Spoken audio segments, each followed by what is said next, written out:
Welcome to this 1-hour English vocabulary masterclass to help you expand your vocabulary with words and phrases you can use every day to sound fluent and natural in English. Today, I have a special guest teacher. Wes from Interactive English is going to join me to teach you these new words and phrases. Welcome, Wes. It's great to be here. Today you're going to learn 57 phrases that you can use every day. They're very common and they're very useful. Let's get started with this masterclass, and first, Wes will teach you 15 common idioms, phrasal verbs, and useful phrases you can use every day. I want to teach you some everyday words and phrases that you can use to build your vocabulary in a very practical way, because we use this vocabulary quite often. And if you are someone who enjoys building your vocabulary and improving your English fluency, please check out my channel. There is a link down below in the description. So I have divided this part of the lesson into 3 different categories: idioms, phrasal verbs, and useful phrases. I am going to teach you the meaning of these different phrases, talk about how they're used in context, as well as give you a variety of examples, including some video examples, so that you can get a better feel as to how these phrases are often used. So let's begin with some idioms, and the first idiom that I want to teach you is off the beaten path or off the beaten track. This means not known or popular with many people. And there are 3 things that I'd like to say about this idiom. The first thing is that you can use either path or track and say that some place is off the beaten path or off the beaten track. I don't know why, but I tend to use path and say that I went someplace that was off the beaten path. The second thing is that often you may use this idiom when talking about travel. And the third thing is that generally, especially if someone's talking about travel, it has more of a positive connotation, that there were not many people around, it wasn't crowded, and you visited some place that was off the beaten path. Now, that's not always the case. You could use this to just say that some place is remote. My grandfather's cabin is really remote and it is off the beaten path. Or when talking about travel, last year I went to Thailand and I discovered a beach that was really off the beaten track. So if you're like me and you like to avoid the crowds, then this is an idiom that you can use, because I often ask people, where can I go that is off the beaten path? He writes all about the best eats, stays, and attractions off the beaten path. Do you fancy going off the beaten track? Where are you from? A small town out west. Sort of off the beaten path. Next is through thick and thin. And often you may use this with the past participle been. And I'll talk about the grammar in just a moment. But this refers to someone who has supported you when times have been good, as well as when times have been tough.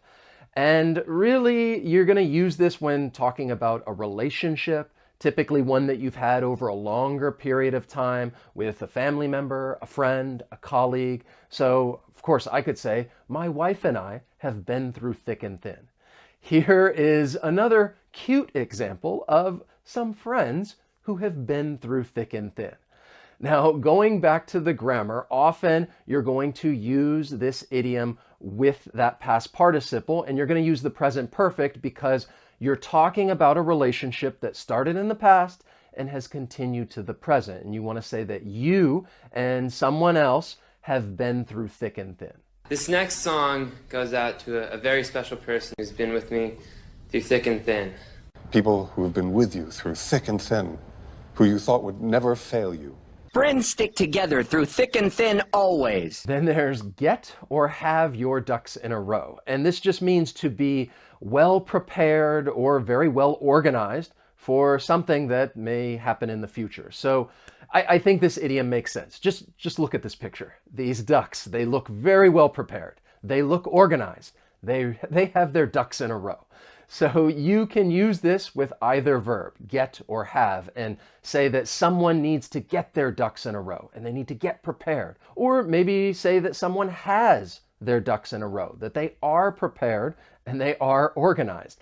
So because of that, I think it's a great idiom, especially in the context of work. if you want to give someone a compliment and say that this person really has their ducks in a row. Nobody make any noise. Nobody go in that office. I have all my ducks in a row. I would appreciate it if you would please use discretion until we get our ducks in a row. I know you're mad. Too bad you didn't get your ducks in a row, because tonight would have been perfect. Looks like our ducks are finally in a row. Dealership's back on its feet. Off the hook. I like this idiom. It just means that you are free from blame or you are free from some annoying obligation. So sometimes when I put together these lessons, there may be a typo here or there, and I find it really annoying because I can't change it. And I hope that you don't blame me for just these minor, simple mistakes. I hope that you are willing to let me off the hook, and I will be free from blame. To give you an example with obligation, maybe I say, well, look, you don't have to come with me to the football match. And I'm talking about American football. Maybe you don't like watching football, and I say, you don't have to come with me. You're off the hook, and you are free from this annoying obligation. Here are some more examples. Pretend this whole thing never happened. Oh, I'm not letting you off the hook. You'll get me off the hook? Yeah, I get you off the hook. We want to let you off the hook. What makes you think I want to be let off the hook? The next idiom is the home stretch. This refers to the last part of something that is being done, that last period of some activity. Now, to give you a little more context, this is an idiom that comes from horse racing. So at the end of the race, you may hear the announcer say, the horses are coming down the home stretch, the last part of the race. So if you are doing some sort of activity, maybe you're working on a project and it's getting ready to end. Perhaps there's a little relief that it's coming to an end. This is when you may use this idiom and you tell someone, yeah, the project's going to end next week, so right now I'm in the home stretch. It's going to end soon, so I'm in the home stretch. You're in the home stretch now. How are you feeling? Let's not lose focus. Come on, we're in the home stretch. Hey. Hey, grab a brush. We're in the home stretch. Ain't tough. You're in the home stretch. Now I want to switch gears and teach you some descriptive phrasal verbs. And I say descriptive because these are phrasal verbs that you can use in specific situations. And because of that, I'm not going to lie, they are a bit more advanced. Some of them you may not be familiar with, and that's okay. I think that's a good thing because I want you to keep building your vocabulary. So for this next part of the lesson, I want you to get serious. I really want you to focus, and I want you to buckle down. You gotta buckle down. Okay, so let's just go ahead and begin with that phrasal verb, buckle down. This means to get serious about your work and to focus diligently on the task at hand. Now, often when I think about this phrasal verb, I think about school. Maybe parents telling their child, you need to buckle down.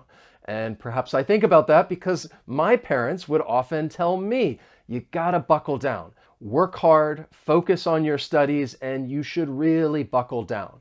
Something else I want you to keep in mind is that this phrasal verb is not separable. And generally people are going to use it like you're giving somebody a command and telling them what they should do. You have to buckle down. You really need to buckle down. I just buckled down and studied. Sir, do we joke around sometimes? Yes, but when it's time to buckle down, we're seasoned professionals. We're gonna make this work. You need to buckle down and focus.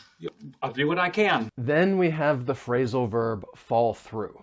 This is used when talking about, well, something that has been planned does not happen.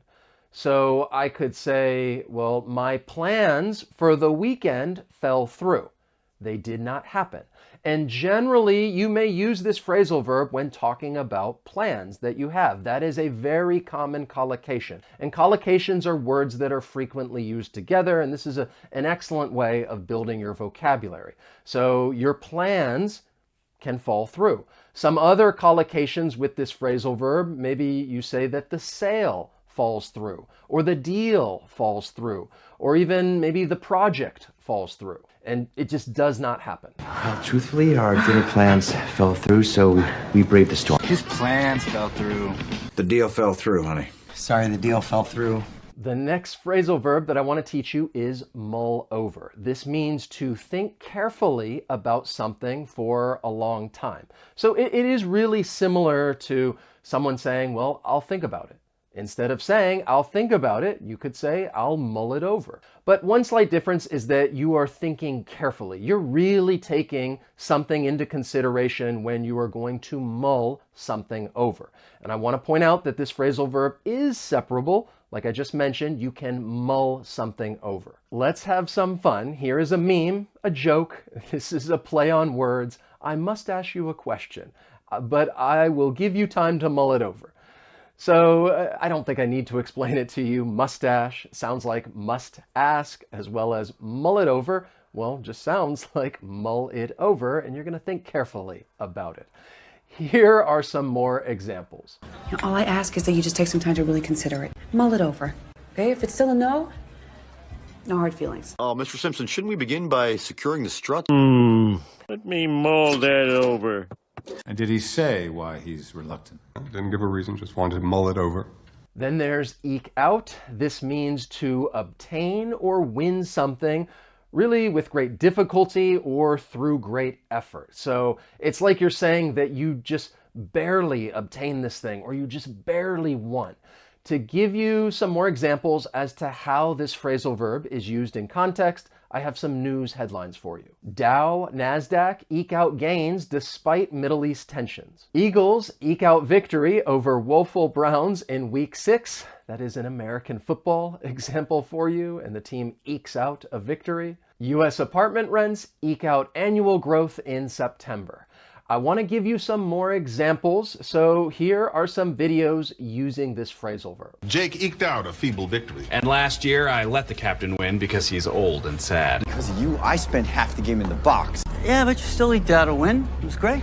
Next is hash out. This phrasal verb means to talk about something with someone else in order to reach some sort of agreement. So let's say that you and someone else are having a disagreement, and I want you to, well, solve your problem. I might tell you, look, you need to hash things out. So in this case, it is rather similar to saying that someone needs to work something out. Now, I'll be completely honest. Saying hash things out, it is not as commonly used as telling someone you need to work things out. But it is good to get a little variety, add some flavor to your speaking skills. And in this phrasal verb, it is a little more informal, but that's also why it's useful everyday English. You need to hash things out. Yeah, well, you should be sorry. Maybe we can hash things out.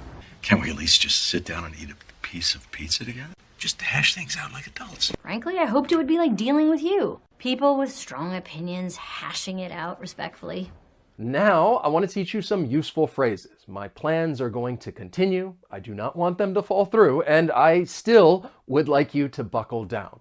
So the first useful phrase that I'd like to teach you is pick up the tab. This just means to pay a bill, such as for a meal or drinks at a bar. Now, I will say that I think this is more of an American phrase, and often you may hear people using this phrase when talking about drinks at a bar. So pick up means to pay for something in this context, to pick up the tab.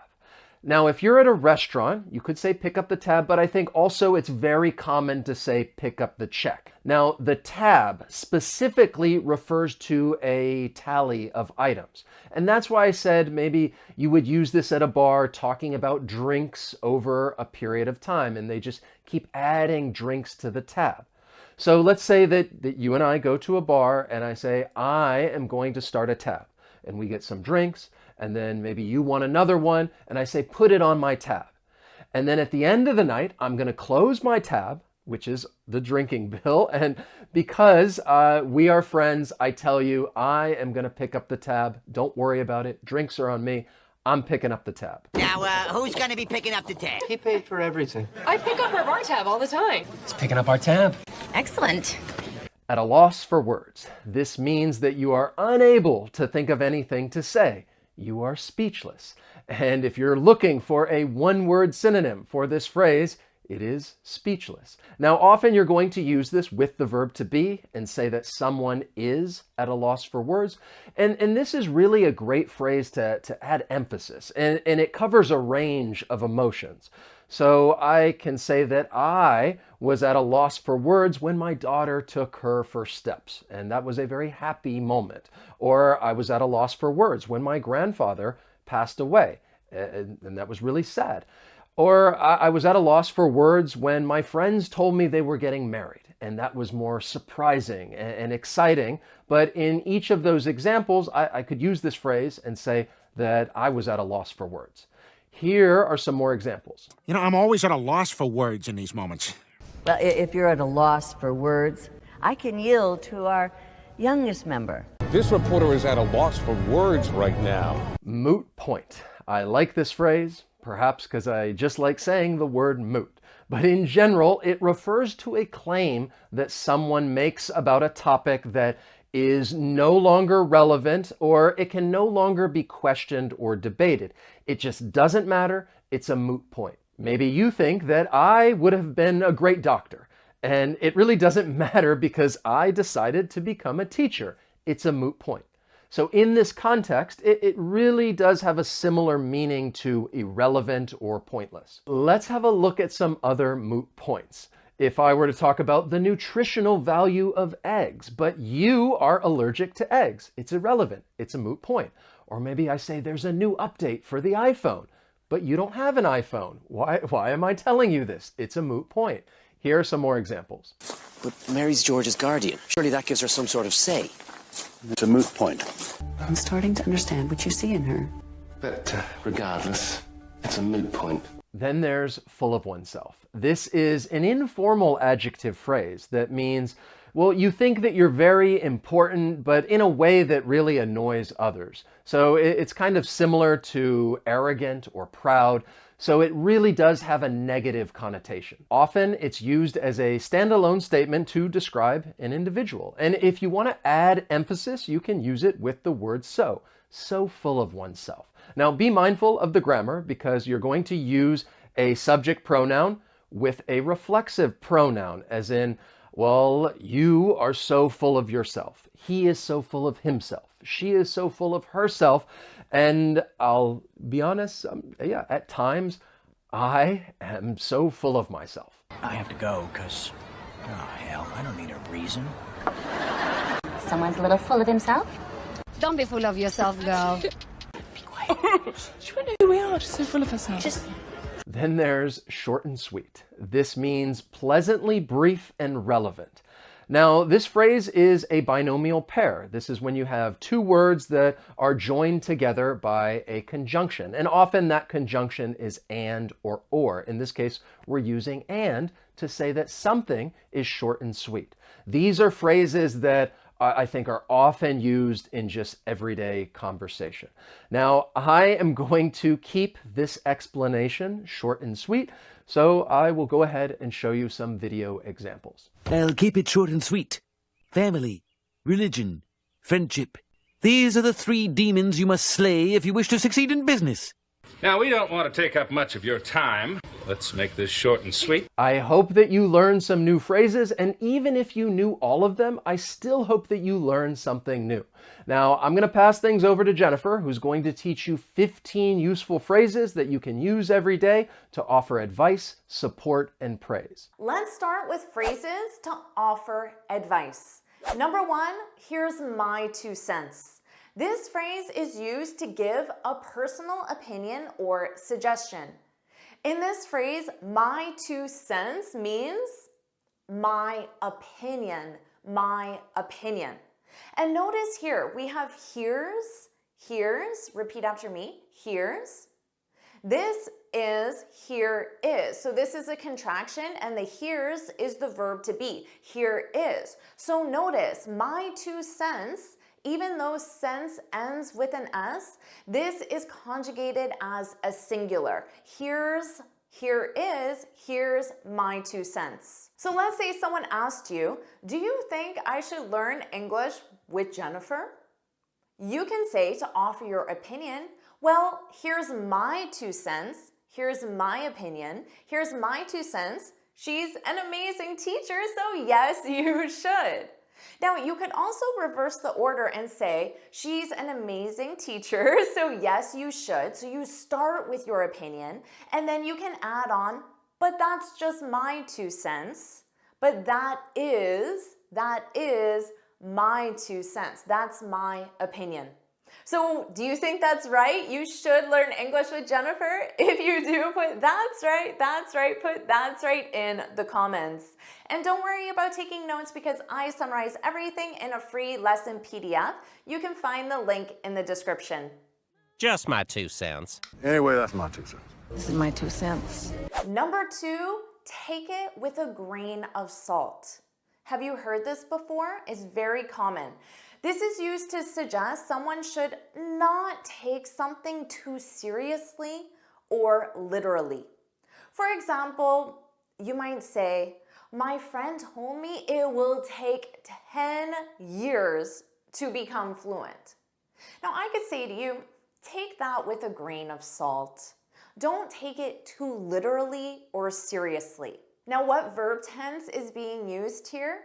Notice, take that. Our verb is take and is conjugated as the base verb, so this is the imperative. It's used to give an order or instruction.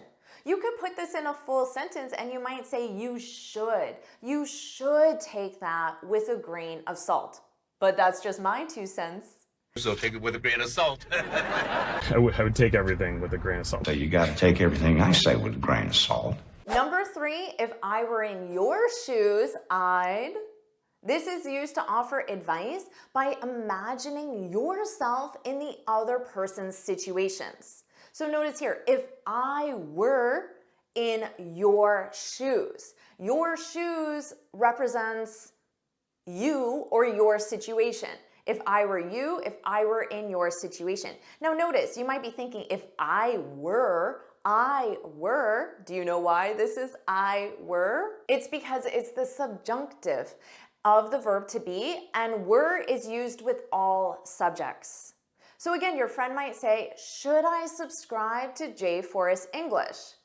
And then you could say, if I were in your shoes, if I were you, I'd subscribe, I would, plus base verb. I would, I'd, repeat after me, I'd, a very soft D, I'd subscribe. If I were in your shoes, I'd wear neon. If I were in your shoes, I'd want to weigh my options. If I were in your shoes, I'd be so nervous. Now let's talk about phrases to offer support. Number 4, can I give you a hand? This is used to offer help or assistance. So a hand represents the help. For example, I have so much work to do, I feel overwhelmed.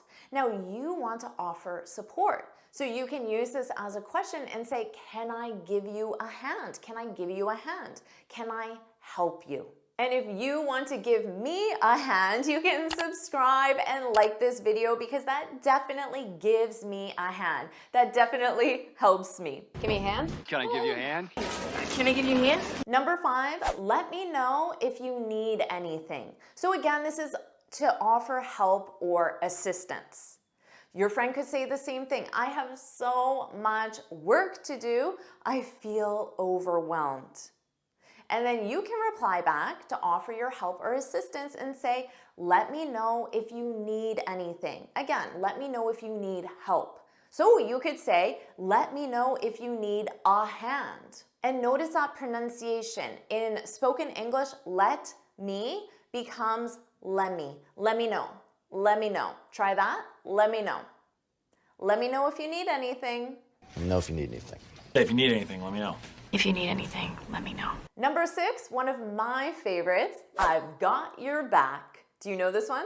This is used to express support or readiness to help someone. You're ready to help. I've got your back. So your friend could say, I'm so worried about the presentation this afternoon. What if I lose my words? And then you can reply and say, don't worry, I've got your back. This means you're here to support your friend in any way you can based on the situation. Or you might be thinking, I need an English teacher who will teach me how natives talk in the real world. So I could reply back to that and say, I've got your back. It means I'm here to help you, support you in this specific situation, to help you understand natives in the real world. I've got your back! I've always got your back. Besides, I got your back. Number 7, I'm rooting for you. I love this one. This is to express support or encouragement. Now, rooting, this is the same meaning as cheering. I'm rooting for you. I'm cheering for you. So this means I hope you achieve your desired result. And this is in the present continuous. I'm rooting because it's taking place now. I'm cheering for you. I'm rooting for you. So maybe you could tell your friend, I applied for the new position, but so did 20 other people. So I could reply back and say, I'm rooting for you. I want you to achieve your desired result. I'm rooting for you. I'm rooting for you, princess. I'm rooting for you. Number 8, I'm here for you. What a nice thing to say in so many situations. I'm here for you. This is to show emotional support or availability to help.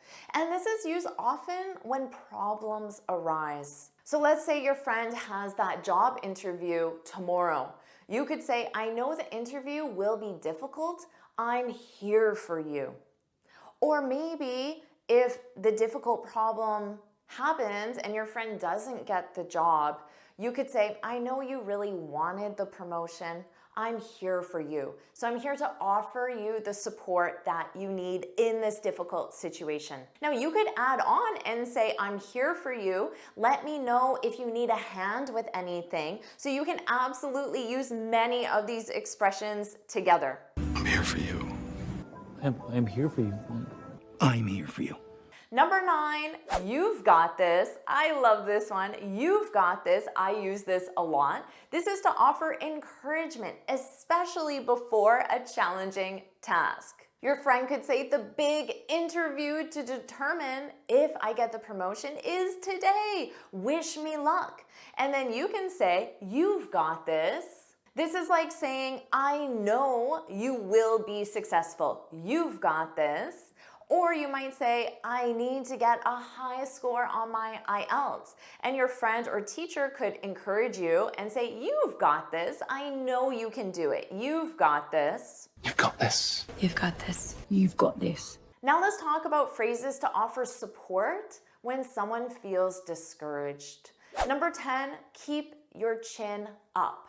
This is to encourage someone to stay positive or confident, because often when we're feeling down, our whole body goes down. So keep your chin up is to remind you to put your body in that more confident position, and you will feel more confident. This is commonly used in the imperative verb tense, keep your chin up, because again, it's an order or an instruction. So your friend might feel discouraged and say 20 other people applied for the job. There's no way I'll get it.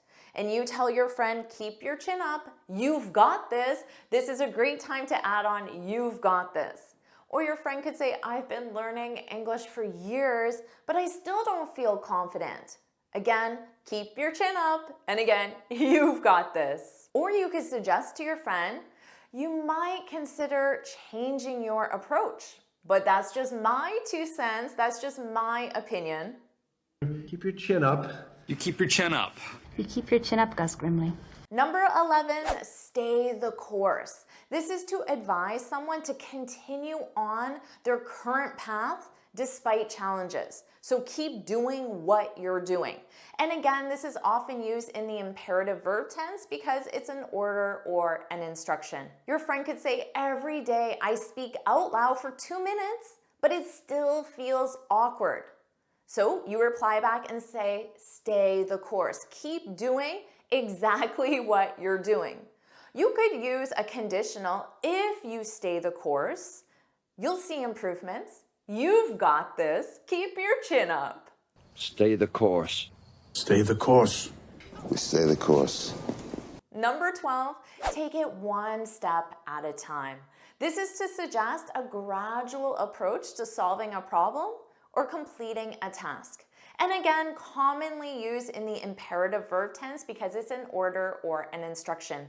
Your friend could say, learning English is so overwhelming. There are so many rules and exceptions to learn.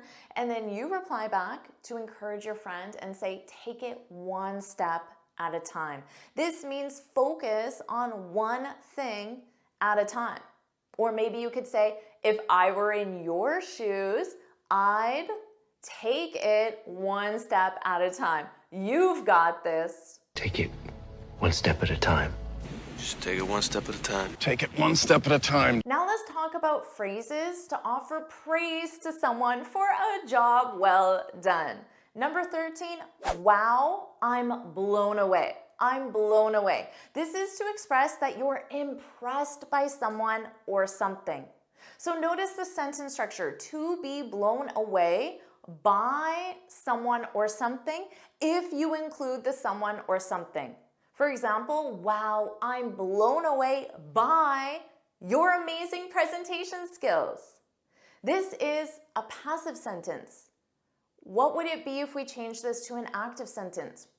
You would say, your amazing presentation skills blow me away.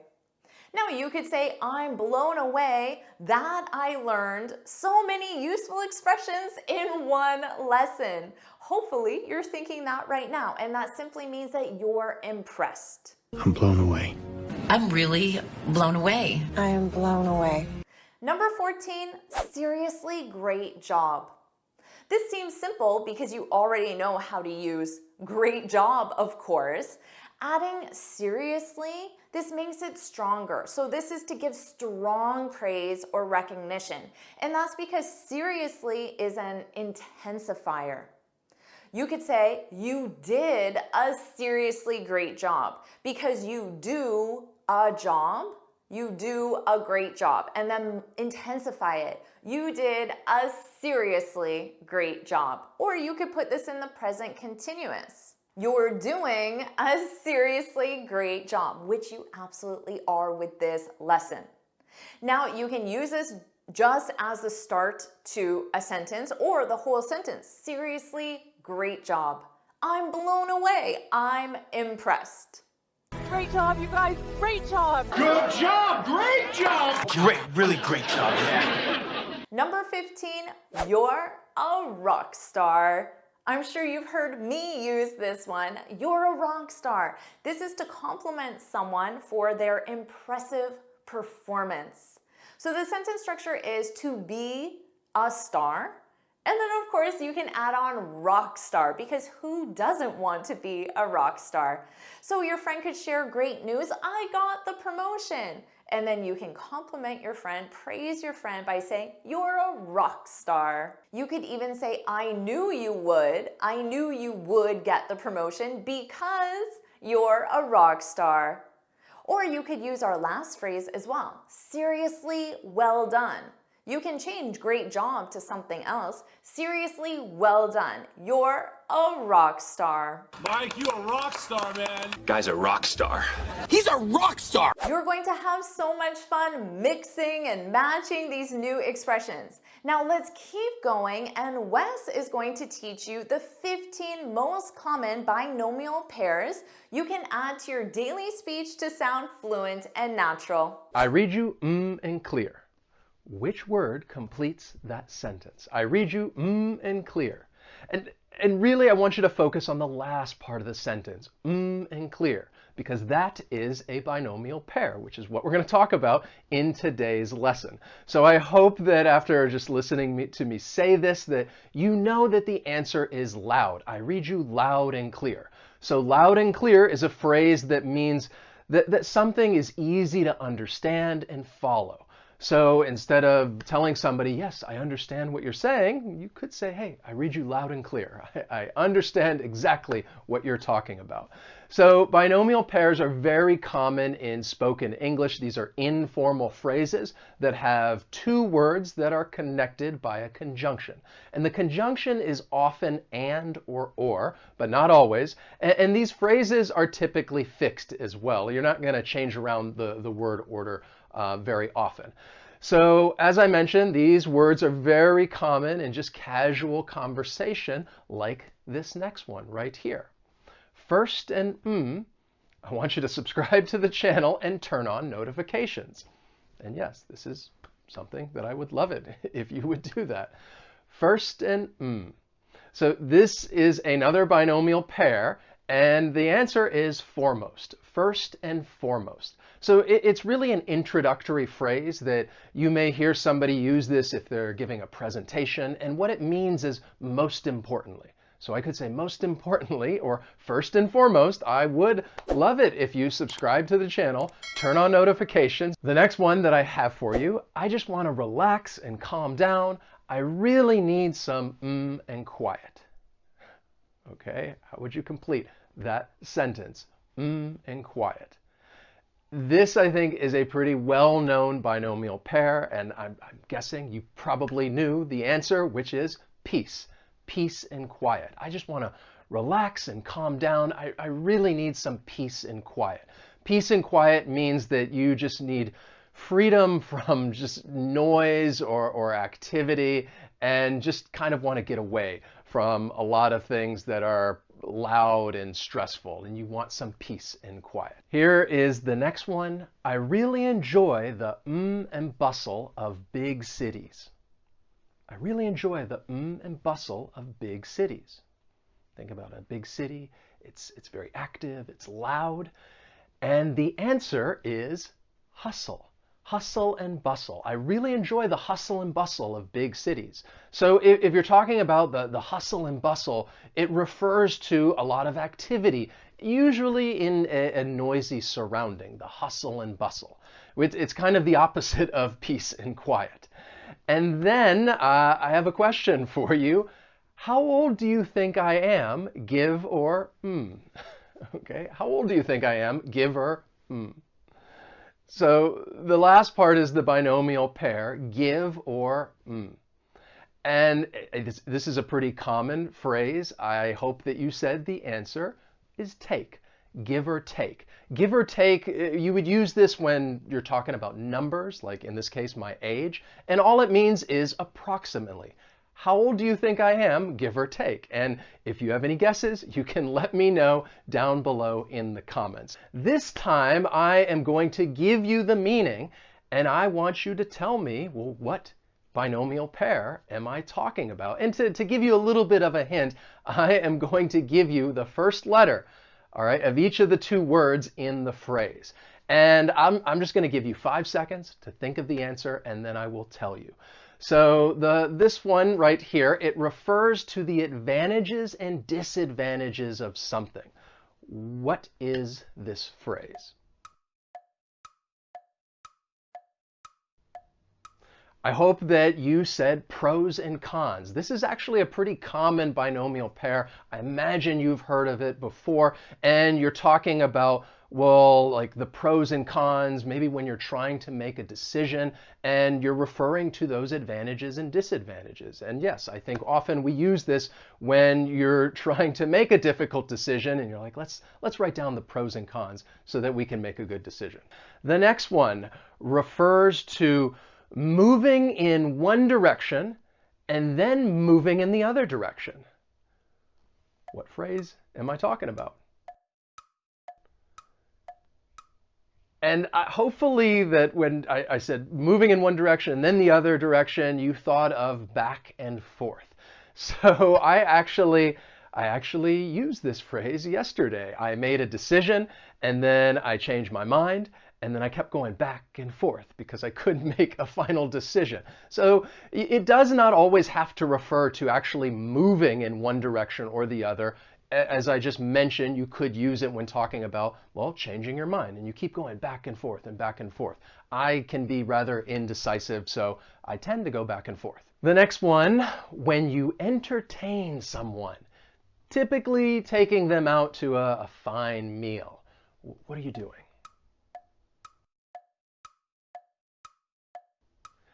So the answer is wine and dine. When you wine and dine someone, you are taking them out, trying to entertain them, and generally you're taking them to a nice restaurant, but it doesn't have to be. You're really just trying to show them a good evening, and you're trying to wine and dine someone. Then we have this next phrase, damage or depreciation resulting from ordinary use. And the answer is wear and tear. So if you're talking about just using something, just ordinary use, then over time there's going to be a little bit of wear and tear. And typically you would use this talking about like some item that's used. So you might have some furniture that has some wear and tear. Or maybe you're trying to sell something like a bicycle and you tell them, yeah, the bicycle has some minor wear and tear, but it's in good condition. And then there's this binomial pair having no legal force or validity. What do you think?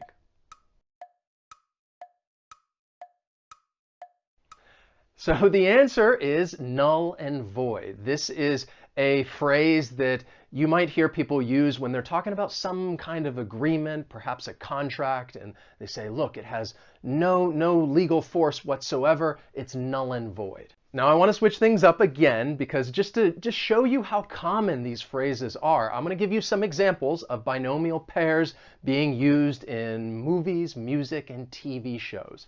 And I just want you to guess the binomial pair. So, well, before I show you these first videos, I want you to think about, well, the tone in which these people are speaking and how they feel, all right? Trying to give you a little bit of a hint. Here we go. I'm tired of it. I have nobody. I'm tired of seeing injustices. I'm of it.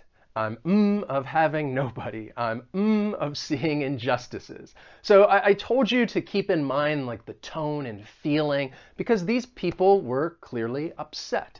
And the missing binomial pair is sick and tired. You're sick and tired of something. I'm sick and tired of it. I'm sick and tired of having nobody. I'm sick and tired of seeing injustices.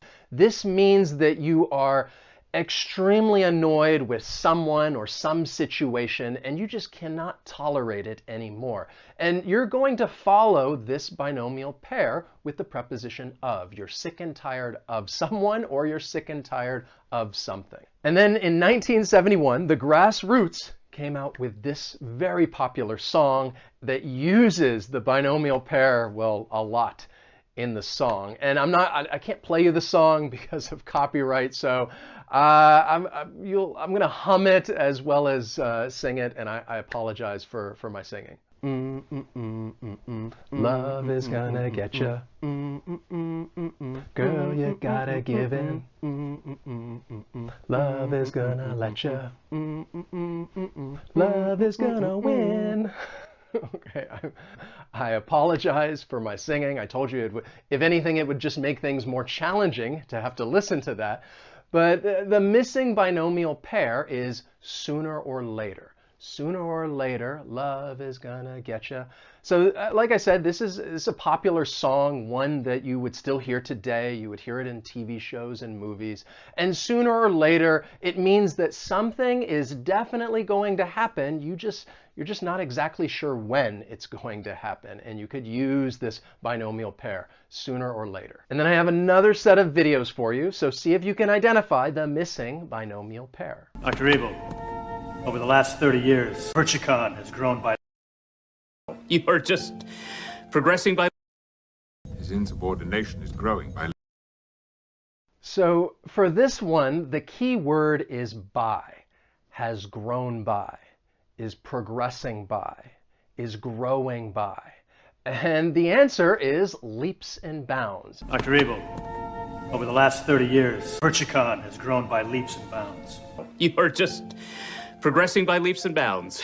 His insubordination is growing by leaps and bounds. And really, you're going to use by before saying leaps and bounds. By leaps and bounds. It just means that something is, well, growing very fast and very quickly. And I could say that I hope that your vocabulary is growing by leaps and bounds when you watch these video lessons. I have another song for you because in 1981, Joan Jett and the Blackhearts came out with this hit song, I Love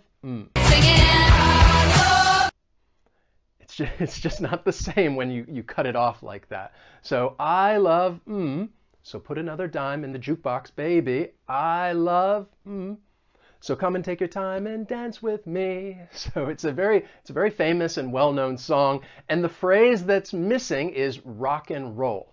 I love rock and roll. Now, in the song, they're talking about rock and roll like the music genre. Using this as a binomial pair, the meaning is different, okay? It's still, you're saying rock and roll, but it was a creative way of introducing this. So rock and roll is a music genre, but you can use it as a binomial pair to mean, well, let's start something, let's begin. So if somebody were to say, hey, let's rock and roll, what they're really saying is, well, let's begin, let's start. And they're typically excited to start this thing. Let's rock and roll. And here are a few more videos for you. It is over. I won. Congratulations, you won. Congratulations, you won. Notice that they're talking about some type of competition. They said, congratulations, you won. And perhaps they're telling the other person that they won honestly and fairly, which is a big hint because fair is part of this binomial pair. Fair and square, that is the answer. Congratulations, you won fair and square. It is over. I won fair and square. Congratulations, you won fair and square. Congratulations, you won fair and square. And if you tell someone that they won fair and square, you're just saying that they won honestly and according to the rules. So to get a little review, I could tell you I hope that you enjoyed taking the quiz and that you did not go ahead and look up all the answers beforehand. I hope that you played fair and square. And I'm sure that right now perhaps you're going back and forth between watching another video lesson or clicking on the link to sign up for my speaking course. But I would say that, well, you don't have to go back and forth. You can do both. And if you do both, then your English skills will improve by leaps and bounds. And if this lesson, if it was easy to understand and follow, just let me know. You can write to me in the comments and say loud and clear, because that'll tell me that it was easy for you to understand these different phrases and their meaning. Let's keep going because we want you to continue building your vocabulary. And right now, Jennifer is going to teach you 12 things that you can say in daily conversations. And this is how you improve your fluency by leaps and bounds. Number 1, do you want to grab a coffee after work?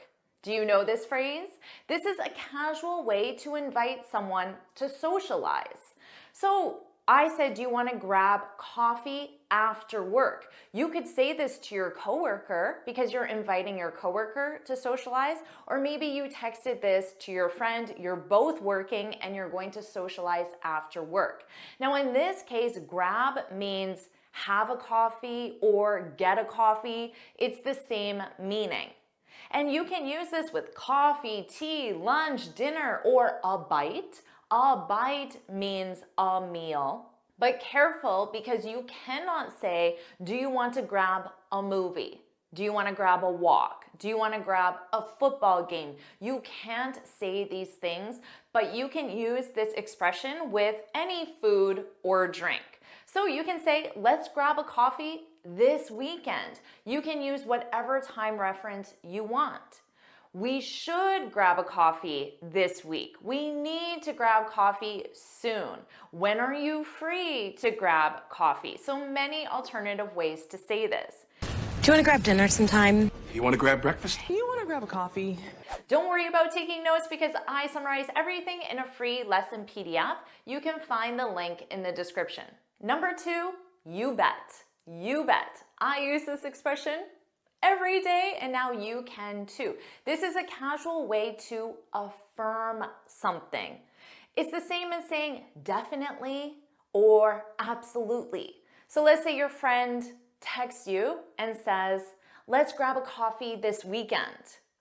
You can reply back to affirm this request or invitation and say, you bet, you bet. Your friend or your sister or your girlfriend, wife might say, do you want to go shopping this weekend? Again, to affirm that casually like a native speaker, you can say, you bet. Or are you ready to go? Now you're affirming that yes, you are ready to go. So you can simply say, you bet, I'm ready to go, but just say, you bet. So I can ask you, are you ready to move on to the next expression? If you are, then say, you bet, Jennifer, you bet, I'm ready to move on. But you can just say, you bet, put that in the comments. Sure, you bet, you bet. You bet. Now let's move on. Number 3, keep me posted. Have you heard this one? Maybe you've heard keep me updated. Posted means updated. It's the same thing. This is a casual way to ask someone to share information or news with you, but when it's available. So as it becomes available. So let's say you're talking to your friend or family member and they say, tomorrow I'm meeting with Zach's teacher to discuss his poor grades. And Zach is this person's young son. Maybe he's 8 years old. Now, to say to this person that you want her to share information with you as it's happening, you can simply say, keep me posted, keep me posted. This means after the meeting, tell me what happened. Keep me posted. Maybe your friend says, I might not be able to grab coffee this weekend because my in-laws are coming. So you can reply back and say, keep me posted. This means let me know if you can or can't come when that information is available. Keep me posted. Keep me posted. Keep me posted. Keep me posted. Number 4, I'd better get going. Have you heard this one? This is a casual way to say that you need to leave. So you might say, oh wow, it's already 8:45. I'd better get going. I'd better leave. The kids go to bed at 9 p.m. Now notice here, I'd. This is a contraction of I had better. So make sure you get that I'd. Repeat after me, I'd better. I'd better get going. And of course, get going means leave. You can use this as a suggestion to the person you're with. We'd better get going if we don't want to be stuck in traffic. Or again, look at the time. This is an expression, look at the time. This is when you want to remark on what time it is. Look at the time, I'd better get going. I better get going. Well, I better get going. I better get going. Number 5, when do you want to head out? Do you know what this means, head out? This is a casual way to ask when someone wants to leave. So head out, this is a phrasal verb. The main verb is head and the preposition is out. And this phrasal verb means leave. You could say, I'd better head out. Remember, I had better, I'd better, but you can use I'd better head out. Or you can say, when do you want to get going? Get going means leave. So get going means leave and head out means leave. You can mix and match them. Heading out? So you're heading out? Number 6, I'm short on time. This is something you can say every day because we're usually short on time. This is a casual way to say you don't have a lot of time. To be short on something, in this case time, means you have a limited or small amount of something. You could say, I'd better head out, our last expression. I'd better head out or I'd better get going because I'm short on time. Time is one common noun that you can use with this expression. You can also say, I'm short on money. I'm short on patience. It means you have a limited amount of, not a lot of. Or in a business context, I'm short on ideas. I'm a little short on cash. It's a long story and I'm short on time. Number 7, I love this one. I'm here if you need me. This is a casual way to offer help or support. So remember your friend that was meeting with her son's teacher, her son Zach, to discuss his poor grades. And remember, you said, what did you say? You said, keep me posted. Share information about that meeting as it happens, as it's available. So your friend replies back to you and shares that information. And she says, his teacher said he should have a private tutor to help him improve his grades. Now you want to show support to your friend because this is a difficult thing for her. So you can say, I'm here if you need me. I'm here if you need anything. I'm here if there's anything I can do. I'm here to help in any way I can. So again, there's always multiple ways to say one thing in English. Start with one, learn the structure, and then see how you can change it as you get more comfortable. You don't have to use all of them. I'm here if you need me. I'm here if you need me, okay? Number 8, I'm all ears. This is a casual way to let someone know you're listening closely or paying full attention. So what about you? Right now, are you all ears? Are you listening very closely to this lesson? I hope you are. Put you bet if you are. Now, you just said to your friend, I'm here if you need me. Maybe you could add on and say, if you want to grab coffee and chat about your son, I'm all ears. So you're offering support to your friend by letting her know that you are going to pay full attention, listen closely. I'm all ears. Or you could say to your brother or your wife, I'm heading out in 10 minutes, but until then, I'm all ears. So I'm going to give you my full attention, but only for 10 minutes. So again, if you're paying full attention to this lesson, to all these amazing expressions, also put all ears in the comments. I'm all ears. I'm all ears. Number 9, can we take a rain check? Have you heard this before? A rain check? This is a casual way to both decline an invitation, but also to express interest in doing it later. So you could say to your friend or coworker, I'd love to grab a bite tonight, but I have a big meeting tomorrow. Can we take a rain check? So you're letting your friend or coworker know, not tonight, but hopefully in the future. But this is a very general expression because you don't have a specific plan to meet again. So you would have to arrange the specifics. Your friend could say, my in-laws are going to keep me busy this weekend. Can we take a rain check? Because remember, previously you made plans with your friend, but then her in-laws are coming. So now she wants to take a rain check. She wants to decline the invitation you currently have, but say we'll do it again in the future. Thank you. Can we take a rain check? We take a rain check? All right. Number 10, let's play it by ear. This is an expression I use a lot because I love playing things by ear. This is a casual way to suggest being flexible and deciding as things happen. So if you play something by ear, it means you decide as you go along. Remember your friend said, I need to take a rain check?